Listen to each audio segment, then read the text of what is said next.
cá. Faz o boa noite. Sim, só dá um início aqui. Tipo, nossa, boa noite é aqui. Não sei se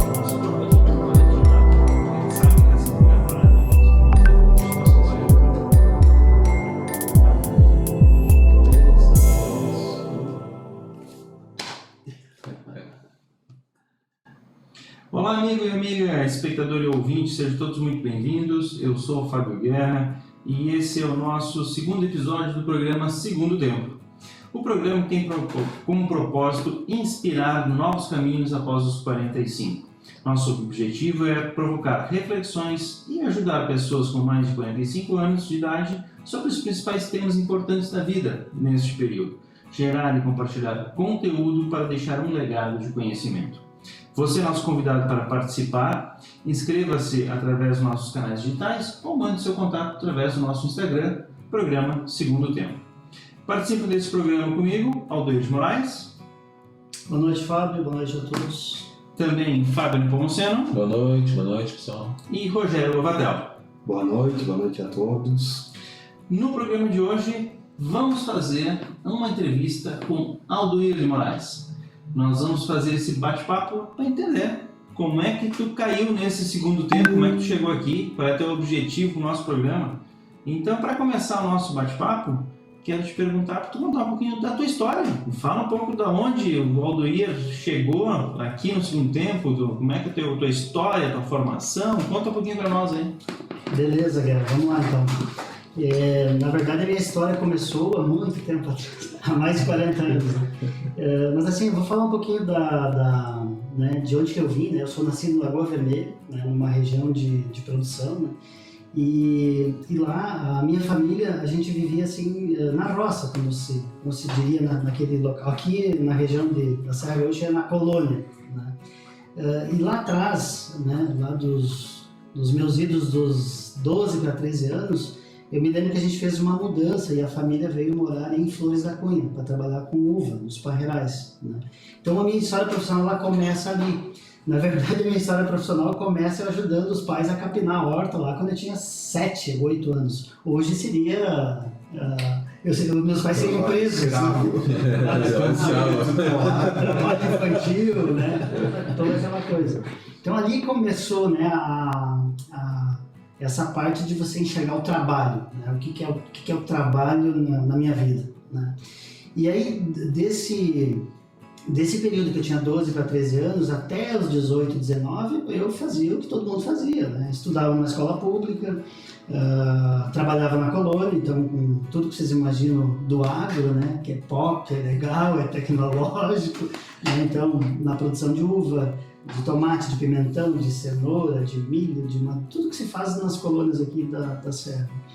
Só que eu sempre tive muito forte aquela coisa, eu vou estudar, né? Porque vindo de uma família assim muito humilde, o único caminho que a gente enxergava era, eu preciso estudar para melhorar de vida. Isso foi uma semente assim implantada pelos pais muito forte, desde o início, assim. Gurizada, estudem. Né? Até a maioria das famílias fala isso. Não siga o exemplo do pai e da mãe, estudem. Até isso eu descobri hoje que virou um problema, porque a falta de sucessão no interior, nas comunidades pequenas, é muito aquilo. Às vezes as famílias estão muito bem, que não era o meu caso da época, mas os pais dizem, olha como a gente sofre, vai estudar e vai trabalhar na cidade. Né? Então isso virou um problema, que eu descobri hoje. Né? Porque hoje tem propriedades muito bem organizadas, tem tudo, mas daí não tem ninguém, não tem gente, não tem os filhos, daí não tem a tal da sucessão. Né? Só que lá atrás, 20, 30 anos atrás, era diferente. Então lá realmente era mais braçal o processo de trabalho, né? Você pegar a enxada e na mão. E também tinham bastante pessoas na casa, né? Sim. E quantos irmãos vocês eram, né? A minha família, a propriedade não sustentava todos, né? Exatamente. 5 filhos, então 5 filhos mais os pais, são 7 pessoas. Então os próprios pais, eles diziam isso porque eles queriam que o filho voasse, né? Tua hora deu, vai, pega o teu caminho, né? E aí como caminho, para mim estava muito claro, tem que estudar e tal. E aí eu estudei ensino médio, estudei na época o 2º grau, né? Aqui em Flores da Cunha. E aí eu tive o meu primeiro trabalho fora da colônia como auxiliar de instrutor de informática. Né? numa empresa bem pequenininha de informática chamada Megadata Informática. Não existe mais há muito tempo, mas foi a minha primeira atividade. O que eu fazia ali? Formatava computador, né? Nós nem estávamos no Windows 95, era o Windows 3.6. 3.1, né? 3.1. E então tinha pilha de disquete e tal, só que ali então, já estava começando a vir a internet para o Brasil, né? Que foi difundida em 95. Né? Então era outra realidade comparado com hoje. Né? E ali então eu trabalhei um período de estagiário. E aí, quando eu terminei o segundo grau, aí eu montei o meu currículo, né? E aí, onde é que eu vou? Vou para Caxias, que é uma cidade maior, então eu vim para cá tentando um estágio. Aí tentei a Caixa, larguei currículo para tudo que é lugar. O Fábio, na época, morava com a minha tia, com meu tio também, ele ia junto. Então a gente subia o morro da SIC a pé para ir levar o currículo lá no CIE, aquela coisa toda. Não mandava de Uber, nem existia, e táxi era ônibus, o dia que era temporal. Não tinha as fichas. Não tinha as fichas. E aí ali eu consegui meu primeiro trabalho, que não foi um estágio, foi freelancer, né? que é menos que um estágio. Né? Você vai fazer um período temporário. Então eu entrei em 96, né, na empresa chamada RBS TV, aqui em Caxias, né, do Sul. Filiado da Rede Globo, entrei como freelancer para cobrir as férias de um colega lá que tirou férias. E aí, na verdade, a pessoa saiu de férias e depois eu descobri que nunca mais voltou para a empresa porque eu tomei o lugar dela. Tá de férias ainda? Ainda está de férias. Espero que não tenha feito nenhum mal, foi uma escolha dela, enfim, né? E ali eu comecei como freelancer, depois fui contratado logo depois, início de 97. E aí trabalhava na operação, assim, imagine assim, lá em 96, 97, a televisão era o grande canal de comunicação das famílias, das pessoas no Brasil. Né? E de lá para cá, na verdade, isso só diminuiu com a vinda atual da internet, das redes e etc. Mas a TV analógica desse período, ela comandava a audiência, assim, tinha maior audiência, era o canal de televisão. E ali eu aprendi daí trabalhar na parte dos comerciais, na parte do marketing. Primeiro foi na parte de operação, fiquei uns anos ali, depois fui para a área de marketing. E aí no final, lá por 2000, lá por 99 ali, eu entrei na parte de comercial. Então eu ganhei um nome bonito que era executivo de contas. Que é um nome bonito. Traduzindo do vendedor. Para vender, exatamente. E aí como vendedor, lá foi uma grande escola aquele período, porque atividade de vendas eu tenho muito respeito, assim, todas as atividades são importantes, mas assim, tu ir prospectar clientes, né, nas condições que tu tinha naquele período, né, não tinha WhatsApp, não tinha uma série de coisas, facilidades que a gente tem hoje, rede social e tal. O jornal era classificado, então tu ia lá catar informações de negócios e tudo mais. Uma puta ferramenta. Hoje o Facebook virou o classificado, né, do jornal, né? E então naquele período que eu fui para vendas, aí você começa a levar um monte de não, né? Visita um não quer, visita o outro não quer. E aí eu entendi que quanto mais visitasse, mais possibilidade eu tinha de fechar algum negócio. Pô, e aí foram 3 anos muito interessantes. Em 3 anos eu aprendi mais do que 7 anos anteriores. Eu fiquei 10 anos na TV Caxias. Foi um período fantástico. Eu lembro de ter sido assim praticamente atropelado de algumas lojas assim que a gente fazia projetos, que as pessoas não queriam comprar e aí vai embora daqui, guri, não tem sabe. Então isso faz o cara aprender assim uma resiliência e persistência, né, de entender que os negócios são assim, a gente vai levar mais não do que sim. Mas cada não que tu leva, tu vai ficando mais forte, vai aprendendo o que eu preciso fazer para buscar o meu contrato. Uma historinha de algum programa, de alguma propaganda, alguma criação? Tu tem um pezinho do marketing junto ali? Tem. Não, olha só, essa é uma história interessante. Em 2000, acho que foi 2001, a gente fez uma campanha na cidade de São Marcos, chamada Viva São Marcos. A ideia era promover o negócio local, porque naquele período teve uma mudança de rodovia que não passava mais por São Marcos e começou a passar por Antônio Prado. E aquilo mudou assim, drasticamente o movimento de São Marcos. E aí nós fomos lá para tentar fazer algum projeto lá de fazer o quê? De divulgar as empresas locais, né, para tentar gerar algum movimento que o pessoal de Caxias fosse para lá, ou das das redondezas e tal. E aí foi lá o Viva São Marcos, com a ideia de viva, compre aqui, valorize o produto local. E daí a gente fechou mais de 20 clientes que participavam desse programete lá da televisão. Só que teve um dos clientes, a gente combinou a filmagem, tudo direitinho. Aí no dia a gente chegou lá, descarregamos a filmadora, né, um gigante, era um trabalhão pesado. Quando a gente entrou na loja, nós fechamos negócio com a esposa era um casal que eram os donos da loja, era uma loja de roupas, assim, de vestuário. E aí nós chegamos lá, só que o dia que a gente fechou o negócio, a gente fechou com a senhora. E o dia que a gente foi gravar, tava um senhor lá, e ele não sabia do negócio. Cara, ele nos atropelou literalmente. Não, vamos fazer isso aqui e tal, perdemos a viagem.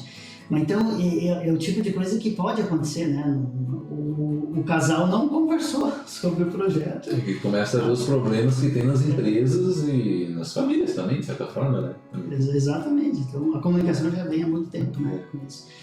Mas além disso, é só um detalhe assim de que como a gente tem que passar por cima desses nãos, dessas objeções, né? Mas esse período assim de 10 anos foi um período de muito aprendizado, assim, principalmente comercial, assim, e de pessoas, né? Porque quando tu fala em negócios, cara, é pessoas. Tu não negocia com CNPJ, né? Teve alguns gerentes que nos ensinaram muito isso, assim. Você está negociando com gente. Então, se você resolver um problema das pessoas, você vai poder resolver o teu também. É uma engrenagem, assim, nesse processo. Só que aí chegou um período, assim, lá por 2005, que daí eu meio que, assim, atingi o meu limite, assim, na empresa, né? Não tinha muita possibilidade de crescimento. E já estava há 10 anos lá, praticamente. Então aí eu comecei a buscar uma recolocação. E aí em 2006 é que eu fiz uma mudança, então, de trabalho. E não era por grana, porque eu trabalhei 10 anos e foi a primeira empresa que eu trabalhei, e eu queria ter uma cultura diferente, eu queria fazer um processo de mudança para me desafiar em outras coisas, porque ali tipo, já estava dominado. Até eu tive um convite para ir para uma sucursal de Bento, que teve na época, e eu não aceitei, e aí depois a gente vai perceber que, ainda bem que eu tomei a decisão certa, porque depois a sucursal fechou e as coisas mudaram. Hoje, aquela televisão que existia não existe mais, hoje existe, né, muito reduzida, né, enfim, todo mundo conhece a realidade hoje, né, da TV aberta no Brasil. Sim, o quanto o streaming cresceu, o quanto a TV aberta encolheu e vai ficar cada vez menor. Exatamente. Só que eu acho que de certa forma eu enxerguei isso lá atrás, sabe? Quando eu via que tinha um amigo meu que tinha uma locadora de vídeos, e aí veio a TV a cabo, eu falei, cara, tá quebrado esse negócio, né? A locadora não vai ter vida. Tá mudando, né? E aí, não, isso vai demorar muito. Cara, e não demorou. E aí tu vê os movimentos mundiais, a Blockbuster, enfim, tudo isso que é de conhecimento, né? E aí quando eu tomei a decisão de mudar de trabalho, pô, daí eu entendi, porque eu tinha 10 anos no negócio, e essa é uma decisão importante para quem vai mudar. O cara tá 10, tá 15, tá 5, pô, tu tem um certo domínio do teu processo, das pessoas, do conhecimento, da cultura da empresa, aí tu vai mudar, cara, é 0 a 0 de novo, né? Fica mais desafiador, né? De quanto mais tempo tu fica numa empresa, para tomar a decisão mesmo de mudar, eu acho que é mais difícil. É difícil. Tu tá tão enraizado naquela cultura que é mais difícil de... Pô, o cara que tá 30 anos aí no grupo random, não é assim, vai trocar, vai pronto, sabe? Existe um processo para qualquer empresa, né? Tem essa, mas pode ser qualquer empresa. Mas eu tomei essa decisão lá em 2006 e foi uma decisão muito boa, porque eu tô desde lá, já tô há 15 anos no Sebrae, aqui na Serra Gaúcha, em Caxias, né? Trabalhando com uma coisa que eu também tenho muita afinidade, que é com a educação. Então a atividade em si, ela respira conhecimento, então ela me satisfaz muito por esse ponto de vista assim, intelectual e de aprendizado, e tá sempre aprendendo e sempre mudando as coisas, né? Mas no início não foi fácil não, então, tudo tem tem os desafios, as pedras elas estão no caminho e a gente tem que ir aprendendo. A escolha da tua formação acadêmica influenciou no processo de troca? Tu foi estudar... Qual é a tua formação acadêmica? Eu me formei em administração com habilitação em comércio exterior. Hoje o curso é comércio internacional, tem aqui na Universidade de Caxias do Sul. Na verdade a formação ela não andou assim paralelo com a minha atividade profissional, porque eu nunca trabalhei na área de comércio exterior. Então, sobre despacho aduaneiro, importação e exportação, eu só sei o que eu li, mas nunca operei, nunca pratiquei. O Fábio, como contador, sabe muito mais, tipo, não tem nenhum processo que eu fiz, né, a não ser a parte da faculdade. Na verdade, o mais perto que eu cheguei disso, eu tive um projeto de internacionalização com empresários em 2015 e 2016, e eu ajudei 2 grupos assim a fazer o processo, até participei de várias aulas, então, mas assim, eu como profissional do comércio exterior, não, nunca atuei nessa área. Então, na verdade, tanto a formação que a base é a administração, né, do comércio exterior, quanto as minhas especializações, elas me levam, é que aí que tá, não é uma atividade específica e técnica, né? Eu não sou médico, o médico se forma para atuar como médico, né? O arquiteto também, então tem profissões que eu penso que são muito mais específicas. A administração é uma formação mais genérica, né? Eu, formado em administração, eu posso atuar como vendedor, eu posso atuar em processos de fábrica, abre um leque assim gigante, como, sei lá, até relações públicas, marketing, projetos, é muito amplo, assim, as próprias cadeiras são bem genéricas, né? Mas provavelmente na época deve ter sido um dos requisitos também para tu participar da seleção, para tu mudar a empresa. Eu estava estudando quando tu saiu da RBS. Eu estava em processo, estava numa pós. Estava lá no pós. E esse requisito, eu acho que ele acontece até hoje, né? Então, normalmente quando tem uma vaga nova, o pessoal lança lá, ó, formação, se ela for mais nessa linha, assim, administração, economia ou contábeis, se ela for mais genérica, né? Se for mais técnico, não, design ou engenheiro né, de alguma... de produtos. De produto e tal. Então, só que eu acho que essa minha formação ela me possibilitou, porque eu não escolhi estar aqui onde eu estou, assim, por escolha. O Rogério estava falando sobre isso antes, né, da gente começar a gravação. A atividade profissional ela vai te levando a tomar decisões e você vai ajustando, né? Você está navegando e vai ajustando as velas. Então, o importante que eu penso é o seguinte: não importa se eu sou formado em administração ou economia ou contábeis, não importa, tu tem que ter alguma formação, porque esse é um requisito de entrada quando, né, falando de empregado, de trabalhar como, né, tendo uma empresa como tua líder, né, como tua contratante, né? Então, a formação em si ela não importa. Agora, eu acho que a especialização, sim, daí ela te ajuda a focar em algo que vai te dar a bagagem, né?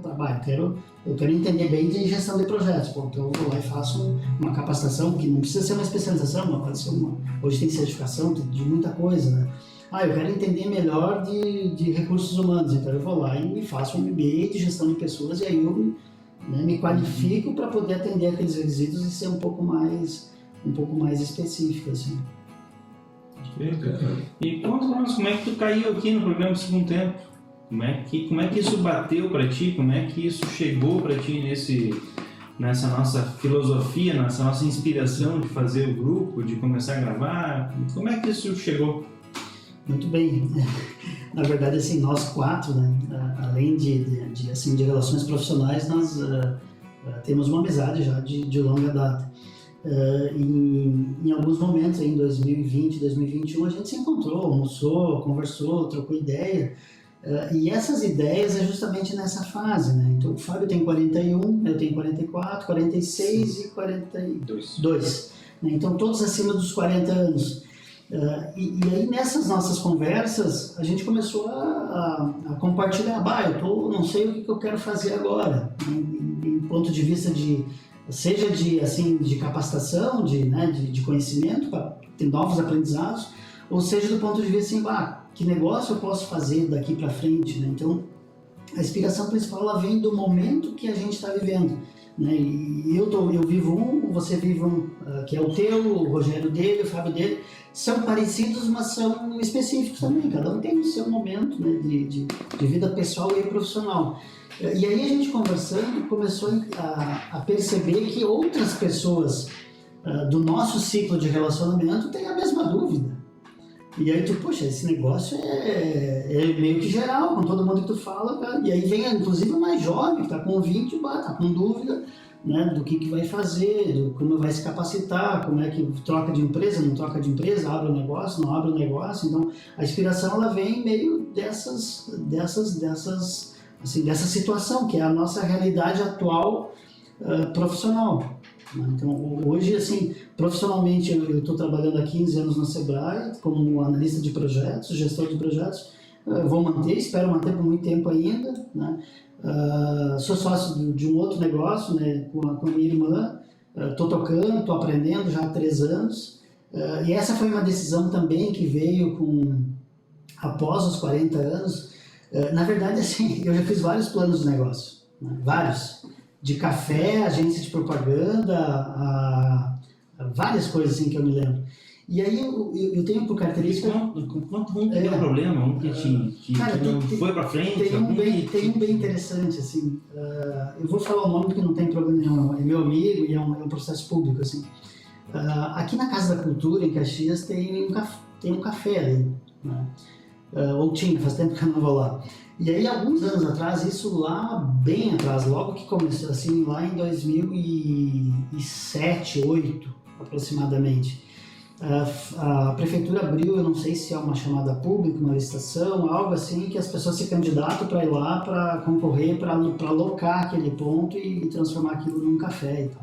Como ali tem a Casa da Cultura, então tem um auditório ali que as pessoas fazem os shows, espetáculos e peças e tal, e aí o café do lado com a lógica de atender aquele público que vai ali e também o público da rua. E aí eu ajudei um amigo meu, um grande amigo meu, a fazer um plano de negócio para isso. E eu estava até interessado em daqui a pouco trabalhar junto. Você entraria como sócio? A ideia era. Né? E aí isso é uma coisa interessante, porque aí a gente colocou no papel, e aí fiz um DRE lá projetado. Bom, vamos projetar aqui aluguel de 12 meses, contas fixas, variáveis, tal. E a gente chegou no final, mas tem que vender 2.000 cafezinhos para pagar não sei o quê. Sim. E aí a gente chegou à conclusão que o negócio ele não era viável. Né? Isso foi uma coisa dura, porque o meu amigo estava muito empolgado em abrir o negócio, ele concorreu lá na prefeitura e ele ganhou, ficou em primeiro lugar. E para devolver ele tinha que pagar R$ 1.500 de multa, era uma grana bem alta lá, 12, 15 anos atrás. Só que aí eu mostrei para ele foi lá e pagou e devolveu. E aí, isso foi uma decisão muito acertada, porque depois... Deu um consultor financeiro. Exatamente. Tua primeira consultoria, né? Acabando com sonhos. Primeiro consultoria para devolver dinheiro. O primeiro plano de negócio não foi... Plano para fechar, para devolver. Não foi executado. Exatamente. Não, mas aí que tá, Lobato. Essa é uma coisa muito importante, sim. Aí depois a gente aprende que o plano de negócio ele não é feito para dar certo. Sim. 50% de chance. Não. Reduzir o risco. A grande função é para reduzir o risco de dar errado. Essa é a grande função dele. Na minha disciplina eu falo isso, né? A gente pode chegar no final da disciplina de inovação e descobrir que aquela inovação não é viável, né? Mas só isso valeu, né? Não valeu muito. Eu vou falar a marca porque é conhecida mundialmente. Aí o segundo colocado foi o Mac Café, que ele ficou um tempo lá operando, 1 ano, 2 anos e abandonou. Esse não deu certo para uma marca chamada Mac Café. Não ia dar certo para a marca Aldo, para qualquer outra marca. Aldo Café. Porque o negócio ele não era viável por causa dos custos, né, e das pessoas e tudo mais. Então isso é essa aventura de empreender, a vontade de empreender, que é um dos caminhos depois dos 40 anos, porque na verdade assim as portas, a gente olhar no Brasil assim, essa é uma inquietação que eu tenho certeza que todo mundo que tem 40 anos mais ou está pensando em trocar, ou 50 ou 30, ele vai se deparar com isso, mas especialmente dos 40 para cima, porque assim, você vê que não tem muitas opções as oportunidades para se recolocar como colaborador de outras empresas, né? Porque as empresas já têm uma certa resistência em contratar uma pessoa que tem mais de 40 anos, né? Por mais competências que ela tenha e assim, saiba fazer um monte de coisas, talvez ela custe muito, você é muito qualificado para minha vaga. Eu não sei se é o teu ponto de vista, mas vou compartilhar o meu aí, né, nesse ponto. Está se falando muito em inclusão de todas as formas, de gênero, de classe, de cor e tudo mais. Só que eu vejo que essa inclusão que se desenha muito publicamente em empresas, ela é uma inclusão social e não uma inclusão etária. Aquele senhora que tem 40, 50 a mais, ele não está nessa inclusão e deveria estar, porque ele talvez não vai ser colocado. Se tiver que pegar uma senhora da limpeza que tem 20, vai ganhar um salário mínimo, uma senhora da limpeza que tem 50, 55, Acho que ela não será incluída. E esse é um problema da recolocação. É uma questão social. Mas eu concordo, mas me parece que já foi mais, assim, me parece que está tendo uma evolução, né? Acho que até pela falta também de mão de obra em alguns setores, né? Isso aí, Fábio, eu já escutei de alguns amigos, empresários, assim, a minha empresa está virando uma geriatria, estou levando tudo acima de 60. É uma estratégia. Vamos, se o negócio não der certo, ele já troca a placa. Só não pode convidar o Aldo para ser louco. Converte a mensalidade. O plano de negócio. Senão vai desistir no primeiro dia. Mas isso é interessante, porque... Mas essas cotas, sei lá, eu acho que não precisa ter, porque eu tava assistindo a Cortella essa semana e ele falou uma coisa assim, ó, tem coisa que é velha, mas não é antiga. Tem coisa que é antiga, mas não é velha. Velha é aquele sentido de que o cara parou no tempo. Pô, se o cara chegou aos 40 ou 50 e parou no tempo e tá velho, não sabe, não se atualizou, poxa, isso ele vai ter que mudar. Esse é o problema. Agora o antigo, não. O antigo, se o cara se mantém atualizado, com conhecimento, o cara é antigo, ele vira um sábio, porque ele carrega uma bagagem de conhecimento. Então essa galera que tem 40, 50 anos, e daqui a pouco o empresário pode contratar o cara em determinadas áreas lá que encaixa as competências que a pessoa tem, o que a empresa precisa, aí dá o famoso match, né? Agora, acho que a primeira lição que a gente vai aprendendo assim, o cara não pode ficar velho, porque a velha é água parada em açude, né? Então o cara tem que estar em correnteza, tem que estar se movimentando. E aí o cara pode ser antigo de idade, de tempo, mas ser muito atualizado, ter uma cabeça mais jovem que qualquer pessoa de 18, 20, né? Então, e isso é uma coisa assim que impacta, porque até num dos almoços a gente fala assim, às vezes eu estou me sentindo meio obsoleto, porque o que eu tenho que fazer, né? Por mais que a gente estude um monte, participe de um monte de diferentes capacitações, de palestras, a imersão, a tanta coisa, né? Porque a gente trabalha com conhecimento, né? As mudanças estão vindo cada vez mais rápidas, né? Então, o que a gente fazia 5 anos atrás, vamos fazer uma pós, uma especialização, vamos estudar. Parece que aquilo ali ocupava bastante tempo e hoje não. Parece que a gente. É aquela história, a gente está subindo uma escada rolante que está descendo. E daí, se a gente manter o mesmo ritmo, vai ficar parado, caminhando. E tem que ser mais rápido. É exatamente isso. Até o Guerra me perguntou, o que vai ser das profissões daqui a 5 anos? Tem uma série de especialistas entendidos no assunto que dizem que vai acabar um monte de profissões, né? Especialmente aquelas profissões que podem ser substituídas por um robô, por uma tecnologia. Então, isso está acontecendo já, né? Agora, onde é que a gente pode fazer uma escolha? Funções que tenham a ver com criatividade, com relacionamento humano, com essa parte pessoal que, por enquanto, não tem como uma máquina substituir, né? Então, esse é um ponto interessante, porque ele abre um leque grande de possibilidades também. Eu sou contra colocar a indústria 4.0 porque vai acabar minhas pessoas da fábrica, eu só vou ter máquina e tal. Tem um monte de gente que pensa que a tecnologia veio para tirar os empregos. Eu não penso assim, eu acho que a gente precisa ter mais tempo para viver outras coisas que nos dê mais emoção do que ficar apertando parafuso, uma coisa que uma máquina possa fazer, um processo fabril. Carregar peso, né? Carregar peso, coisas insalubres, né? Carregar caixa, enfim. Olha a agricultura lá, o pessoal já colhe batata. Quando eu era piá e trabalhava na lavoura, tinha que passar o boi, pegar batata com a mão, botar na bolsa, no saco, né? Não era bolsa. Agora hoje o que acontece? Passa o trator, já tira toda, já sobe, né? Já limpa, já vai nos bins lá de, sei lá, 2, 3, 4, 5 mil quilos. E não bota mais a mão. Então, mas aquilo é uma tecnologia excelente. Quem é que quer ficar juntando batata e erguer saco de 60 quilos para paletear, para entortar a coluna, né? E eu acho que isso aqui é um ponto importante, né, Aldo? Se não tivesse essa evolução no agro, né? Já que a gente está falando bastante em agro, e a tua origem, a minha também, né? O mundo estaria sem alimentos, né? Imagina se estivesse colhendo batata ainda com o boi lá, com a enxada, né? Como é que a população iria se alimentar, né? Esse é um ponto, Lobato, assim, a agricultura, né? Porque quando a gente fala agro, tem que separar um pouco, assim, agro, eu penso que agro é aquela coisa mais tecnológica que você vê na TV, que agro é pop, é tech, agro é tudo, isso não é bem assim. Então, agro eu classifico uma coisa minha, pessoal, assim, cara, agro é aquela agricultura de precisão, aí tu lembra das lavouras que tem no Rio Grande do Sul, no Mato Grosso, cara, com super tecnologia, aqui é agronegócios, o troço é gigante. A agricultura familiar é outra realidade, né? Então você pegar tipo a nossa origem lá, que você tinha quase uma agricultura de subsistência familiar, e na região, no Brasil, em qualquer lugar, tem milhares de agricultura familiar, que a pessoa produz hortaliça para vender na feirinha, ou produz agroindústria, que daí tem alguns produtos, farináceo, geleia e tal, que também vende na cidade local, que são negócios locais. Então a agricultura, a agricultura familiar, ela não desenvolveu tanto, né, se a gente olhar do ponto de vista tecnológico. Né? A da batata que a gente falou, sim, porque é volume, é extensão.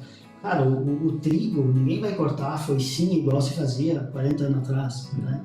Tu não vai arrancar feijão à mão igual se fazia 30 anos atrás. Hoje tu tem máquina, vem lá a colheitadeira e colhe, mas é o quê? É volume. Então, o que não é volume, que daí não aumentou muito, é a agricultura familiar, que exige um processo muito manual. Fazer os canteiros para... Né, geralmente é o pessoal que ficou na colônia, ficou no interior e, enfim, faz para subsistência, mas também faz para vender nas pequenos volumes. Exatamente. E é um segmento que precisa avançar em tecnologia, que eu vejo. Mas só fazer também mais um parênteses do agro, esse agro tecnológico, assim, ele ajudou muito a desenvolver o Brasil, assim. Hoje a gente tem um agro assim, de ponta, né, com maior produtividade, que é referência para o mundo inteiro. Né? E aí tem regiões, assim, por exemplo, a região que eu nasci, Lagoa Vermelha, 30 anos atrás era uma região com agro muito, eu vou usar a palavra pobre, ou menos rica do que hoje, assim. Tinha muito menos assim, tecnologias e pessoas trabalhando. Agora, hoje, em 30 anos, ela avançou tanto que a região ganhou muito mais riqueza nesse processo. Assim. Claro que daí tem algumas coisas que a riqueza está mais concentrada, sim, é fato. Ou lá você é o dono das terras, das lavouras, ou você é uma pessoa que vai trabalhar para eles. Isso também é fato, inclusive os próprios terrenos da cidade normalmente é de alguém que tem grandes lavouras. Mas no geral foi muito bom, teve um salto de 30 anos assim gigante.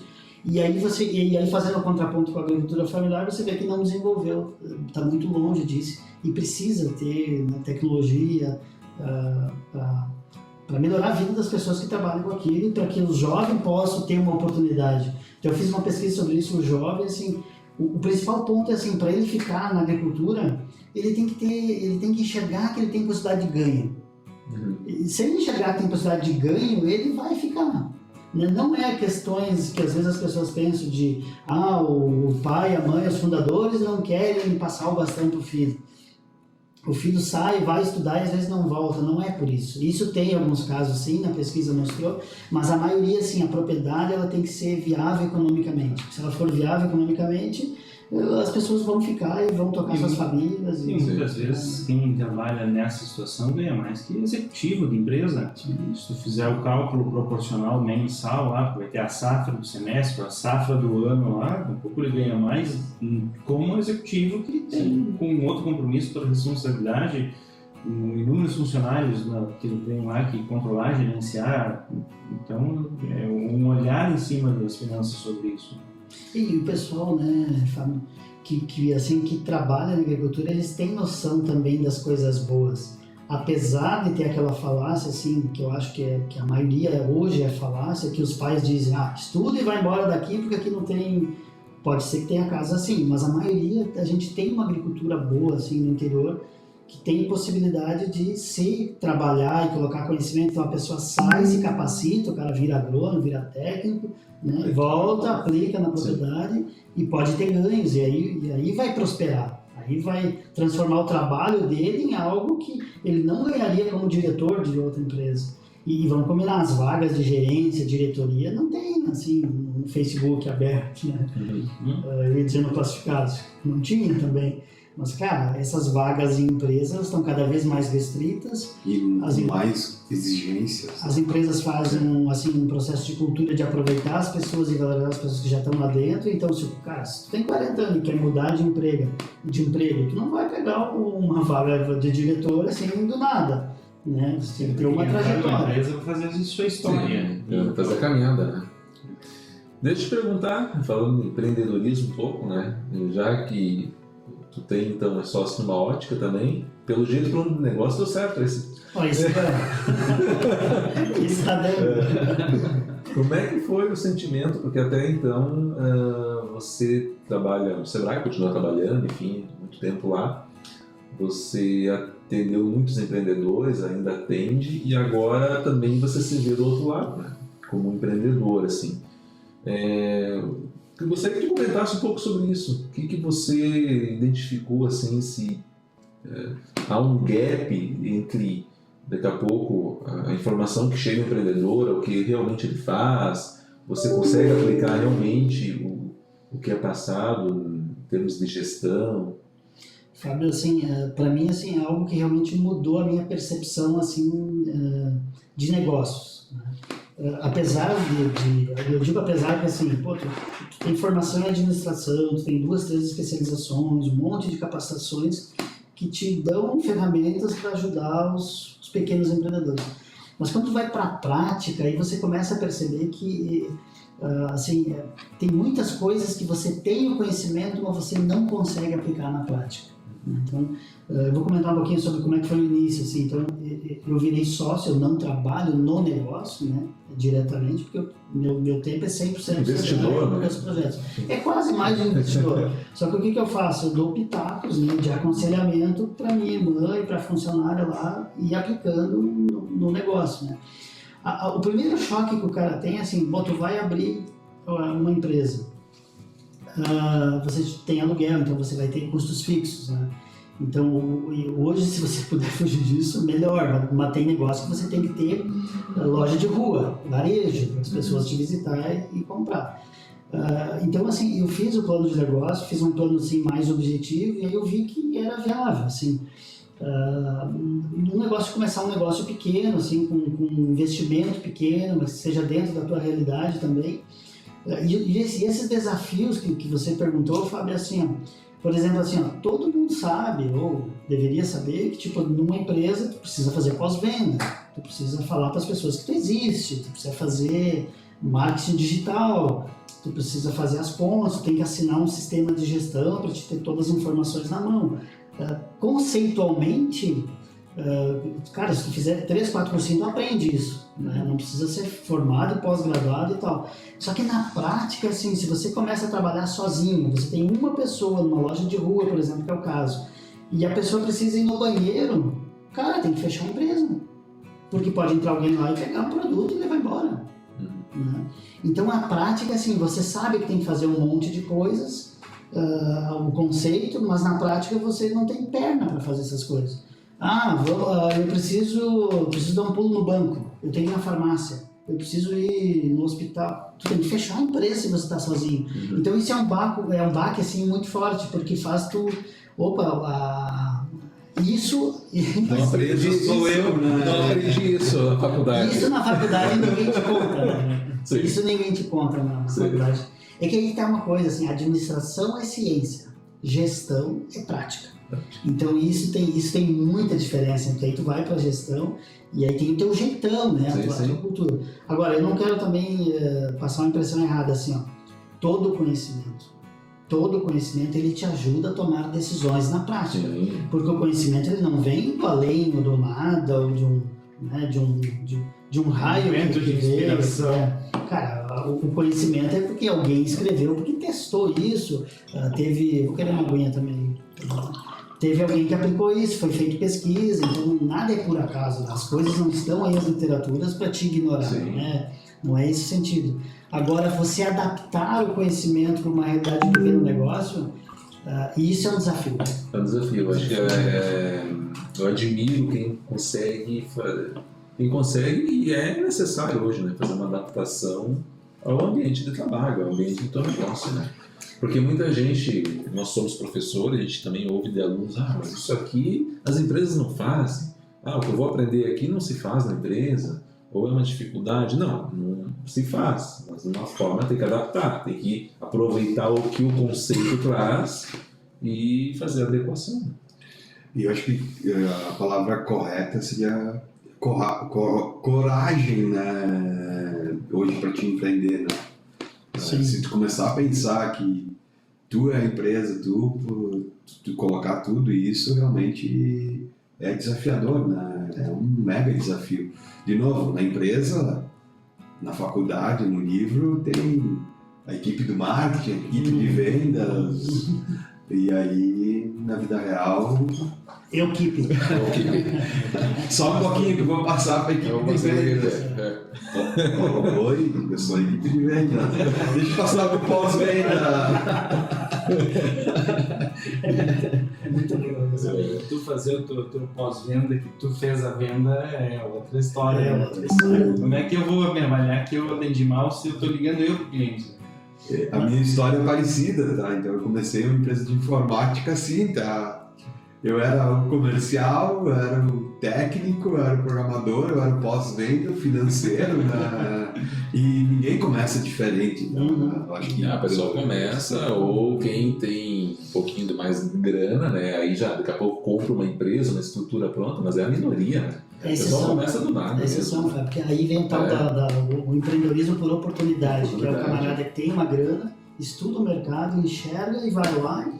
Aí no popular as pessoas dizem, dinheiro faz dinheiro. É verdade. Mas é exceção, né? Mas é exceção.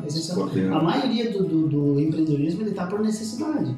E aí vem um ponto assim, claro, o meu papel é mais de aconselhador e investidor. Ok, eu não estou na operação, não estou no dia a dia. Mas assim, eu acho que o ponto-chave é assim, a maioria dos negócios pequenos, o camarada que colocou é por necessidade e ele precisa daquele negócio para ele comer, né, para ele sobreviver, para ele e a família dele. E aí o desafio é maior ainda, porque ele fica com mais medo de tomar decisões e o dinheiro é mais curto. E essa vida empreendedora, como é que tu vê isso no teu papel dos 40 mais, 45 mais e segundo tempo? Como é que tu vê o empreendedorismo nisso, ou o teu papel profissional ligado a esse olhar para os 45 mais? Tem várias coisas, eu vou começar por essa. Assim, a minha percepção para a minha atividade, ela mudou radicalmente, ela melhorou muito. Assim. Porque hoje quando eu converso com um cliente, o cara fala do boleto, eu sei, eu pago o boleto. Né? O cara fala do marketing, eu sei, eu faço marketing, né? Faço na prática, né? Ajudo a fazer, aconselho, crio estratégias e tal. Então isso mudou assim muito para melhor, assim. Eu consigo atender o meu cliente hoje muito melhor nos projetos do que 3 anos atrás, mas infinitamente, assim. O cara fala tal coisa, eu já percebo o que ele quer, o que ele precisa. E aí tu começa a ver que tem coisa, assim, daí é uma crítica, assim, que eu faço aberta, assim, não é direcionada a ninguém, que assim, que também, assim, existe muito empreendedorismo de palco, de plateia, que não é muito real, assim, nem tudo vai ser resolvido com um app de uma startup, sabe? Tem muitos negócios... Motivação do coach. Você é competente, vai lá e faz. Esses coach que sabe fazer as pessoas ficar ricas, sabe? Cuidado com isso. Assim, eu gosto muito do pensamento de startup no seguinte sentido, você erra rápido e bota pouco recurso e testa. Isso eu acho fantástico, que é um movimento recente, né? Tá falando isso nos últimos 5, 10 anos no máximo. Então isso é muito bom. Agora também assim, aí eu uso uma frase que eu digo assim, eu escutei numa palestra, achei muito boa, que esses pitches, todo esse movimento de startup, o cara diz assim, é tipo tosa de porco, é muito grito e pouca lã. Então também tem isso, e eu não quero ser pejorativo, não é isso, as pessoas precisam de ideias, a essência da inovação está na ideia, a essência dos negócios continua tendo na ideia e depois sua estrutura. Só que nem tudo se resolve com app, né? Nem tudo se resolve de forma digital. Eu acredito muito mais no empreendedorismo e na inovação, numa questão de disciplina e suor, do que criatividade. Criatividade é um dos elos que está lá no composto da gestão da inovação, por exemplo. Que é importante, né? Mas não é o... Ele é importante. Claro que é importante ser criativo, ter uma sacada legal. Mas eu acho mais importante tu ter continuidade, disciplina e foco para ir lá e carregar o piano e fazer acontecer. Fazer mesmo. E fazer mesmo, e ver se aquilo vira nota fiscal e se ele vai resolver o problema de alguém, sabe? Eu sou muito mais dessa linha, assim, mas é uma coisa que a gente sempre, pessoal. a startup está muito ligada à questão de resolver problema, mas aí a gente começa a pensar que é só de forma tecnológica, mas não, né? Nós resolvemos problemas de pessoas, de empresas também. Uhum. Claro que quem usa tecnologia, ok, facilita bastante, né? Mas ainda tem... É uma ferramenta, uma delas. É uma das ferramentas, né? E vamos combinar, né? Nem todos as startups... Bom, a estatística mostra de que cada 100, 1 ou 2 dá certo, né? Mas não é para desanimar quem está com uma startup, não é isso. Mas tem que entender que esse é um jogo. Né? E se o jogo é esse, eu tenho que me arrumar taticamente como é que eu jogo essa partida. Eu desisto, eu já vi várias pessoas desistindo, depois vai para uma outra ideia. Enfim, tem que ter um processo, não dá para insistir em algo. E também, assim, aí entra um outro conceito que uma coisa que eu penso que é o seguinte, ó. Eu escutei muita gente, amigos, que pensam, eu quero abrir um negócio para dar dinheiro. Sabe? Eu quero colocar um negócio porque eu quero ganhar dinheiro. Então a pessoa não está pensando em resolver um problema. Ela não está pensando na sociedade. Eu quero abrir um negócio porque eu quero me dar bem. Eu quero ter... Eu não sou contra as pessoas se darem bem, ter o seu justo e merecido ganho. Mas isso tem que ser consequência de um processo bem feito. Eu tenho uma frase que eu repito sempre, tanto nas aulas, todo o tempo que eu tenho oportunidade. Se o dinheiro é causa, não vai dar certo. O dinheiro é consequência de um trabalho bem feito, tá? Isso na nossa vida pessoal, na nossa empresa, no nosso... Enfim, tá? Porque quando o dinheiro é causa, você vende o almoço para comprar janta. Daí, enfim, tá? E eu acho que colocasse uma coisa bem bacana, né? Os negócios têm um tempo, né? Aquele negócio que você vai botar, de novo voltando às startups, que em 3 meses você vai mudar o mundo, tá? Sim, é possível, mas na vida real isso é a chance de uma criança que joga futebol e jogar no Madrid, Barcelona, tá? Qual a probabilidade? 0,0. É mais fácil o cara num acidente de avião, que é 0,000, do que o cara virar jogador de futebol. Virar um novo Facebook é mais fácil você ganhar na loteria do que...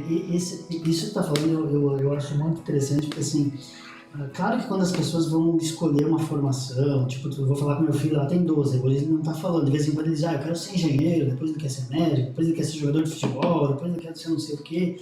Então não dá para cortar o sonho das pessoas e principalmente dos jovens, né?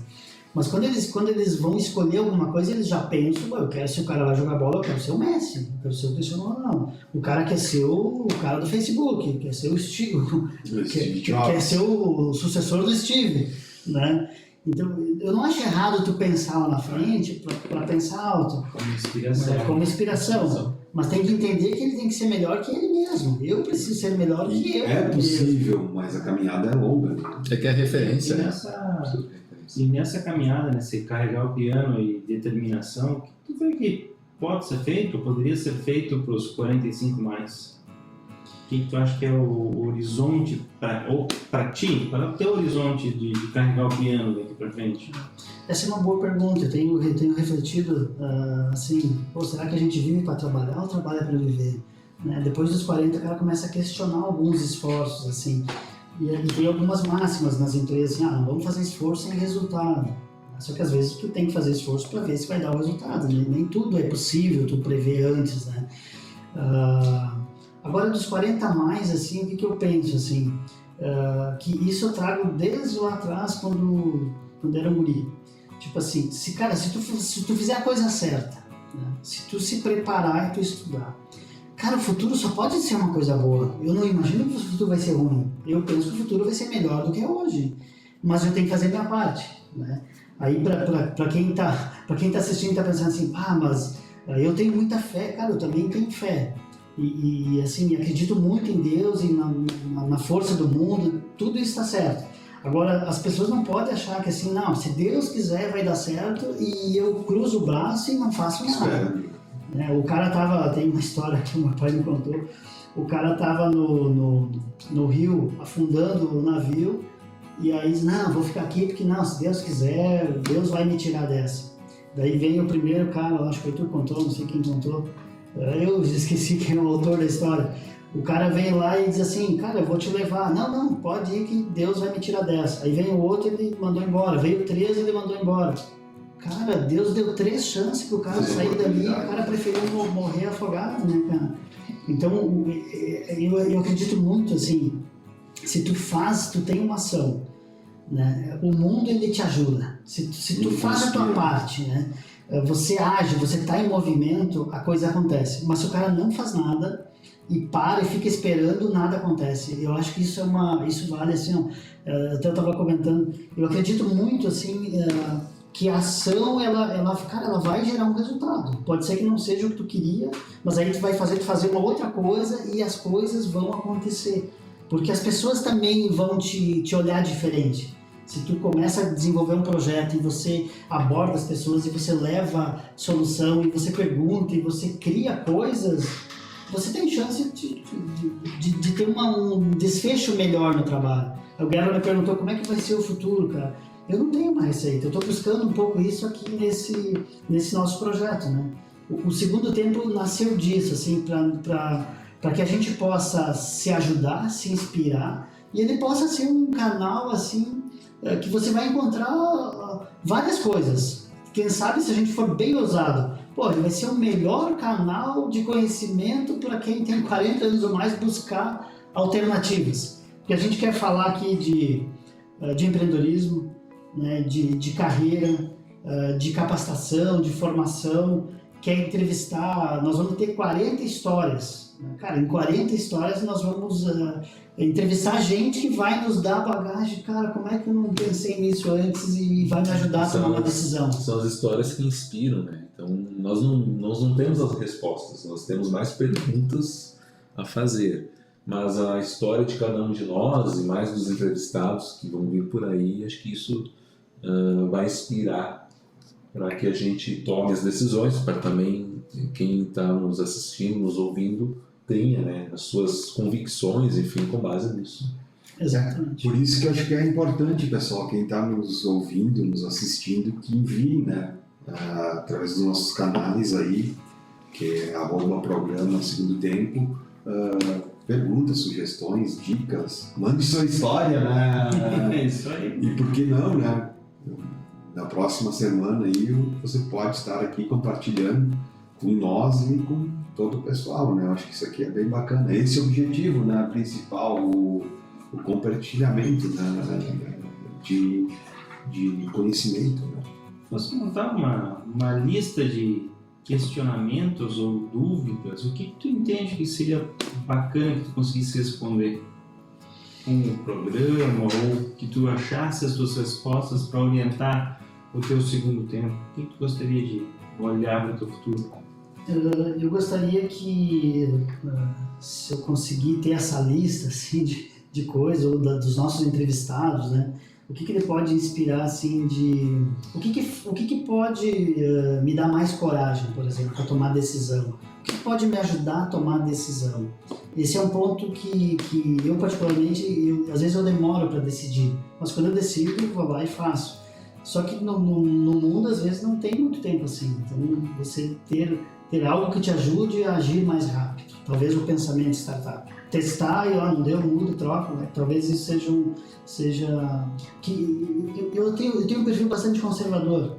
Vocês notaram, eu não fico trocando de emprego. Eu trabalhei em 2 empresas até hoje. Agora também uma vida. É uma vida profissional quase, né? Se fosse no modelo antigo, eu estava quase me aposentando. Então, uma coisa minha, assim, eu gosto de coisas mais seguras, né? Então, daqui a pouco a gente vai entrevistar alguém que vai dizer, tem que se soltar um pouco mais, isso vai me ajudar a fazer novas escolhas, né? E certamente os episódios, as lives vão nos trazer dicas de leitura, de filme, de coisas que possam nos ajudar a compartilhar as coisas, porque aquela máxima do Cortella lá, conhecimento que não é compartilhado não vai gerar nada. né? Você precisa, se eu falo uma coisa, pode ser que isso serve para a minha vida, ou o Lovatel vai falar uma coisa, o Fábio, isso aqui serve para a minha vida. Então essa é a minha expectativa, e certamente se a gente conseguir juntar tudo isso numa obra, todos esses conhecimentos, isso pode inspirar muita gente. Então, o nosso projeto tem mais de um ano, né? A ideia é 40 histórias, né? São 36 convidados mais 4. Puxa, isso vai dar, né? 40 histórias, 40 anos ou mais, então, né? A vida começa aos 40. Tomara que a gente tenha inspiração para a vida ser melhor, e eu acredito que porque se a nossa história foi feita de trabalho, de atitude correta, cara, o que vem pela frente só pode ser bom. Eu não acredito que vai vir coisa ruim. Beleza. Certo. Acho que estamos aí já se aproximando, né? Mas de forma rápida, assim, se arrepende de alguma coisa, ou tu gostaria de ter feito alguma coisa no passado, quando tu começou, enfim, algo que hoje tu fica pensando, se eu tivesse feito dessa forma. Não é pra falar de casamento, né? Não é casamento, né? A cara vai ficar Olha! Pode trazer o assunto, mas talvez nós vamos ter que achar um outro membro do segundo tempo. O técnico vai ser substituído. Eu vou ter que cuidar para o meu cartão vermelho. Ó, vermelho. Vermelho no vestiário não dá. Não, Fábio, assim, de ponto de vista profissional, cara, duvido quem não cometeu erros. Eu devo ter cometido os meus. Mas se eu olhar para trás, cara, o que trouxe, a trajetória que eu cheguei até aqui, eu acho que eu fiz a escolha que eu podia fazer. A melhor escolha que eu pude fazer com as condições que eu tinha naquele período, sabe? Se eu não tivesse trocado de empresa, como se ninguém sabe. Sim. Né? Agora, eu não me arrependo de nada que eu fiz, assim, porque eu tenho convicção, cara, eu procurei sempre nunca prejudicar alguém, ou não, sabe? Talvez eu não tenha sido, podia ter sido melhor em algumas coisas, mas decisões eu não me arrependo de nada. Eu acho que eu tô colhendo aquilo que eu plantei, sabe? Acho que isso aí é Profissionalmente. A palavra-chave, né? Se tu planta laranja, tu vai colher laranja, né? Eu gosto da dica de o que te inspirou até agora, o que te motivou, seja um livro, um filme, um autor. O que tu deixaria de recomendação aqui para nós? Eu vou recomendar 2. Esse livro eu terminei de ler ele esse ano aqui, Desobedeça, né, do Maurício Benvenuti. Ele fala sobre carreira. É muito interessante. Ele criou um método para ajudar as pessoas a se reposicionar nas carreiras, né? Então tem toda uma metodologia que parte de um problema ser resolvido, perspectiva. São 10 etapas muito interessantes. É um livro assim que eu indiquei para alguns amigos, e um dia um deles, o Thiago, lá de Bento Gonçalves, meu amigo Thiago Cassol, falou assim: Baldo, tu me tá me deixando nervoso com esse livro, agora eu tô aprendendo um monte de coisa e vou fazer mudanças. Pô, legal, então tá feito o objetivo do livro. E tem um outro livro chamado A Lei do Triunfo. Só não pode fazer uma piada, só não pode chamar para fazer um plano de negócio, né? Não tem vou barrar ele. Não, o plano aqui dá certo, Já tem 50%. Está no meio a meio. E o outro livro é A Lei do Triunfo, do Napoleão Hill. É um livro muito antigo, mas assim, que é fantástico. Assim, eu li ele todo durante a pandemia do ano passado, fiz um trabalho sobre ele. Assim, é um livro maravilhoso. Assim. É um livro escrito ali na época da guerra, em 1930, do pós-guerra. Cara, ele, assim, é um livro muito à frente do seu tempo. Autor Napoleão Hill, A Lei do Triunfo. Vale muito a pena. Você pode assinar pela Amazon, se tiver um Kindle, ou tem um livro mais ou menos igual esse, assim. Não sei se tem para vender, mas certamente deve ter. Então tá bom. Muito obrigado aí pela tua apresentação, um pouco da tua história, que a gente também possa conhecer um pouco mais. Então, nos próximos programas a gente possa também nos conhecer e promover já. Quem vai ser o próximo agora? Vamos ver, fazer um sorteio. No palitinho, né? Palitinho depois. Então fica a expectativa. Então nos acompanhe no nosso próximo programa. Segundo tempo. Até lá, pessoal. Um grande abraço.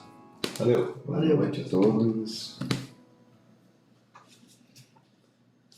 Tudo bem, senhores? Gravou? Não gravou. Muito bem.